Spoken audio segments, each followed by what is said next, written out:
안녕하십니까. 저는 금정구 종합사회복지관에서 실습을 한 사회복지학과 3학년 임현정입니다. 목차는 기관 및 법인 소개, 실습 일정과 주요 내용, 기관의 장단점, 그리고 실습 후 느낀 점으로 진행하겠습니다. 먼저 기관 및 법인 소개입니다. 기관의 위치를 소개드리겠습니다. 본관 금정구 종합사회복지관의 주소는 부산광역시 금정구 반송로 490번 길 47입니다. 버스와 지하철을 이용하여 방문하실 수 있습니다. 본관 가마실 복지센터의 주소는 부산광역시 금정구 동부공로 19번 길 50입니다. 마찬가지로 버스와 지하철을 이용하여 방문하실 수 있습니다. 자세한 경로는 홈페이지에 안내되어 있습니다. 금정구 종합사회복지관의 미션은 살고 싶은 동네 주민이 만듭니다입니다. 비전은 투명한 경영과 소통으로 고객 만족을 실천한다. 지역 주민이 주체가 되는 복지 공동체를 만들어간다. 지역사회의 변화와 성장을 주민과 함께 만들어간다입니다.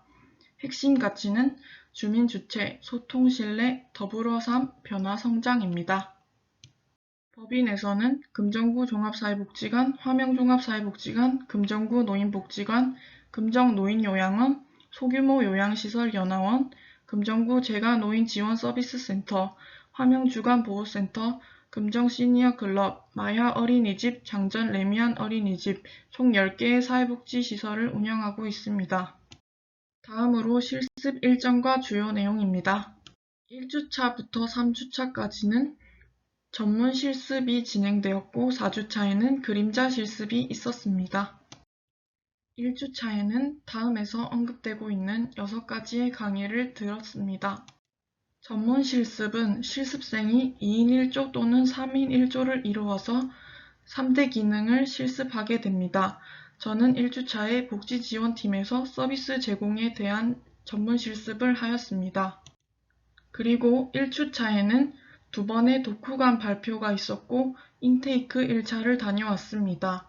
그리고 프로그램 아이스 브레이킹 활동을 진행하였습니다. 1주차는 금정구 종합사회복지관과 복지관의 3대 기능에 대해 이해할 수 있는 한 주였습니다. 2주차에는 다음과 같은 5가지의 강의를 들었습니다. 그리고 전문 실습은 지역사회 조직팀에서 진행하였습니다.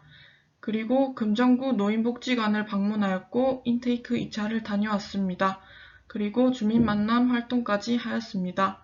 2주차에는 중간평가회가 있었고 중간평가를 진행하며 2주간을 돌아보고 부족한 점을 파악할 수 있었습니다.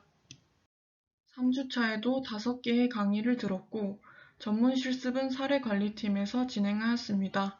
3주차에는 사례 컨퍼런스가 있었습니다. 3주차 일정은 참여를 통해 의견을 표현하는 토의 위주의 실습이 있었습니다. 4주차에는 사회복지사는 누구인가 라는 하나의 강의를 들었고 마을 생태지도 발표가 있었습니다. 그리고 3번째 독서 과제에 대한 발표도 있었습니다. 프로그램 시연이 있었고 그에 대한 피드백도 들을 수 있었습니다. 그리고 동영상 시청한 후 토론을 하는 활동도 하였습니다. 그리고 마지막으로 4주차에 최종평가회가 있었습니다. 4주차는 사회복지사라는 직업과 자신에 대해 인식할 수 있는 시간이었습니다. 다음으로 기관의 장단점입니다. 먼저 장점입니다. 1대1 슈퍼바이저 매칭 1대1로 슈퍼바이저가 매칭되었는데 그렇기 때문에 슈퍼바이저와 더 친밀한 관계를 형성할 수 있었고 더 많은 내용을 배울 수 있었던 것 같습니다. 하지만 슈퍼바이저마다 피드백의 양과 질이 다를 수 있기 때문에 단점이 될 수도 있습니다. 적절한 피드백이 제공된 것이 장점이라고 할 수 있습니다. 발표를 진행하는 경우에 발표가 끝난 후 바로 피드백을 주셔서 어떤 부분을 개선하면 좋을지 파악할 수 있었습니다.